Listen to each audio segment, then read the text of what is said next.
ប្រសិនជាអាចធ្វើរឿងសំខាន់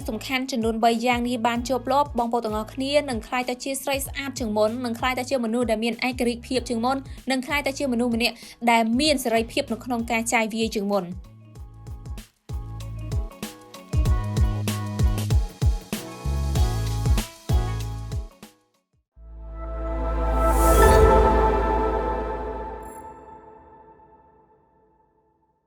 Bio ផលិតផលជប៉ុន 100% ផ្សំពីរុក្ខជាតិកម្រ14មុខរួមផ្សំជាមួយនឹង placenta និង collagen Bio ថាមពលពីធម្មជាតិមកស្អាតបែបអភិជនចំពោះរឿង3យ៉ាងដែលខ្ញុំលើកឡើងនេះទី1មនុស្សស្រីគួរតែមានទម្លាប់នៅក្នុងការថែរក្សាសម្រស់របស់ខ្លួនឯងសម្រស់គឺជាផ្នែកមួយដែលសំខាន់បំផុតសម្រាប់មនុស្សស្រីមិនថាតែមនុស្សស្រីនៅលីវមនុស្សស្រីដែលមានគ្រួសារហើយនោះទេឬក៏ស្ត្រីមេម៉ាយនោះទេបងប្អូនទាំងអស់គ្នាចាំបាច់ត្រូវតែយកចិត្តទុកដាក់នៅក្នុងការថែរក្សាសម្រស់របស់ខ្លួនឯងបងប្អូនត្រូវដឹងថាសម្រស់គឺជាផ្នែកធំមួយដែលទាក់ទាញសម្រស់គឺជាផ្នែកធំមួយដែលនាំសំណាងនាំភាពជោគជ័យសម្រស់គឺជាផ្នែកធំមួយដែលធ្វើឲ្យមនុស្សស្រីកាន់តែមានទំនុកចិត្តទៅលើខ្លួនឯងការថែរក្សាសម្រស់ដ៏ល្អបំផុតត្រូវមានទម្លាប់នៅក្នុងការហាត់ប្រាណ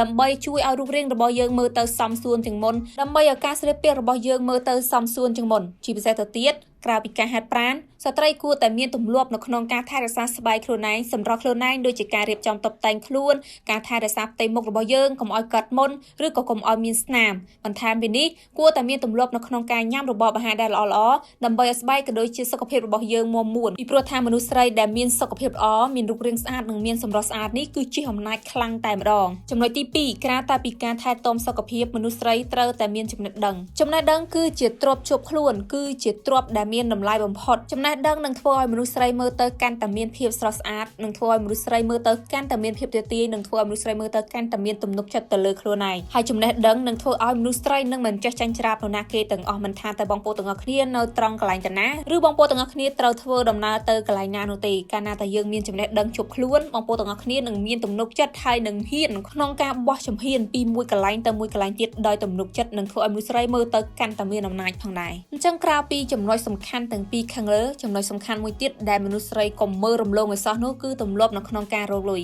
ឬក៏ឱកាសនៅក្នុងការចេញទៅរកលុយពីព្រោះថាបើសិនជាយើងចង់ខ្លាចជាមនុស្សស្រីម្នាក់ដែលមានការចាយវាយហិរញ្ញវត្ថុដោយសេរីភាពនោះគឺបងប្អូនស្ត្រីទាំងអស់គ្នាត្រូវតែចេះរកលុយដោយខ្លួនឯងកាលណាថាយើងចេះរកលុយដោយខ្លួនឯងលុយដែលយើងរកបានមកនោះយើងនឹងមានសេរីភាពនៅក្នុងការចាយវាយច្រើនជាងមុនយើងនឹងមិនមានសម្ពាធនៅក្នុងការចាយវាយហើយបងប្អូនស្ត្រីមិនថាតែចង់យកលុយនោះទៅចាយនៅក្នុងការទិញគ្រឿង cosmeticទិញ skin care ឬក៏បងប្អូនស្ត្រីយកលុយនោះទៅធ្វើអ្វីនោះទេក៏វាជាសេរីភាពរបស់យើងច្រើនជាងមុនមិនធ្វើបងប្អូនមានសម្ពាធនោះដែរអញ្ចឹងចំពោះចំណុចសំខាន់ដែលខ្ញុំបានលើកឡើងទាំង3ខាងលើនេះមិនមែនជាការដាក់សម្ពាធទៅលើមនុស្សស្រីនោះទេប៉ុន្តែគឺជាចំណុចដែលធ្វើឲ្យមនុស្សស្រីកាន់តែមានភាពរឹងប៉ឹងកាន់តែមានចំហទៅលើខ្លួនឯងកាន់តែមានសេរីភាពនៅក្នុងការចាយវាយនិងការរស់នៅកាលណាតែយើងមានចំណុចសំខាន់ទាំង3នេះហើយបងប្អូនស្ត្រីនឹងក្លាយទៅជាមនុស្សស្រីម្នាក់ដែលមានតម្លៃមានអំណាចនឹងក្លាយជាមនុស្សស្រីម្នាក់ដែលសំខាន់ក្នុងចំណោមភ្នែកមនុស្សគ្រប់គ្នាតែម្ដងអញ្ចឹងនៅក្នុងវីដេអូថ្ងៃនេះខ្ញុំមានការចែករំលែកជូនប៉ុណ្ណឹងអរគុណច្រើនជួបគ្នាជាមួយនឹងខ្ញុំនៅវីដេអូក្រោយ